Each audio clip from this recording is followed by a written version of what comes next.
just 2 spots removed from Virginia Tech are the Miami Hurricanes, who have yet to win a division championship, which seems to be a bit of an upset considering the talent on hand and the talent upgrade now since Mark Richt took over and has been responsible for 2 recruiting classes.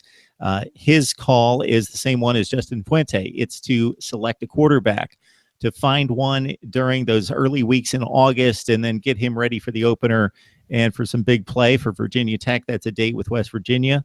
With Miami, they've got some big games upcoming in September as well.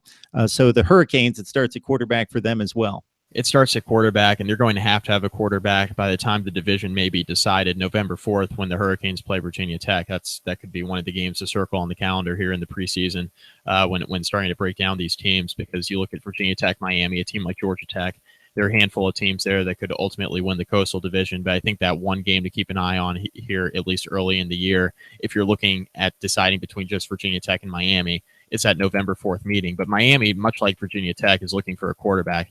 You know, Brad Kyle leaves after his junior season, heading to the NFL. They have a really talented true freshman coming in, N'Kosi Perry, one of the top-rated quarterbacks in the country. They have Malik Rozier, who's a junior, who was backing up backing up Brad Kaya, and was a guy who, you know, Mark Richt is really high on as a backup, saying, you know, he's more than capable of playing quarterback as the starter, and that wouldn't be the case if he wasn't really pushing N'Kosi Perry, who a lot of people expected to come in as a true freshman and win the starting quarterback job, and that could ultimately be the case, and we'll really find out about that this summer. But I think the questions with Miami always rely on the offensive side of the ball. We know they're going to have a lot of talent at the skill positions, but the offensive line's been an issue. And who's quarterback going to be? And I think that those are 2 questions when, you know, you're looking at a team like Miami. Defensively, the Hurricanes have been fine. They've always been fine on that side of the ball as long as they've been able to stay healthy. Of course, they've had issues at the linebacker position, staying healthy with all the injuries that they've had there over the last couple of seasons. I think that's another position group to keep an eye on. The health of the defense is going to be paramount, especially if Miami's offensive line struggles again. They have a unit now that's, you know, playing their 2nd and 3rd year together. They had a lot of younger guys on that offensive line that they were shuffling around over the last couple of seasons. So I think when looking at the offensive line, they should hopefully be better. Of course, you got a running back like Mark Walton in the backfield that really helps. You got a receiver like Amon Richards, who had a great year last year as a freshman.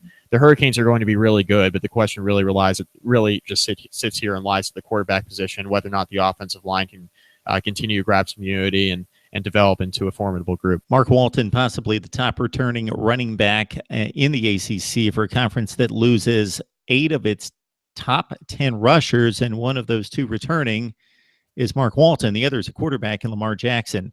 The offensive line, as you mentioned, Mike, that's going to be key. That has really let down Miami in recent years since the roster's been upgraded in all other positional groupings. The offensive line has not come through against the better teams that they've faced on its schedule. So offensive line is key. Secondary is key with Corn Elder and others moving on to the NFL. The linebackers are, yes, injury-riddled the last few years, but the talent there, linebacker and the defensive line, should be one of the best in all of college football. Offensive line, secondary, and of course you got to find the quarterback. Amon Richards, an emerging star there at Miami. So the Canes could be primed for a title run in the Coastal.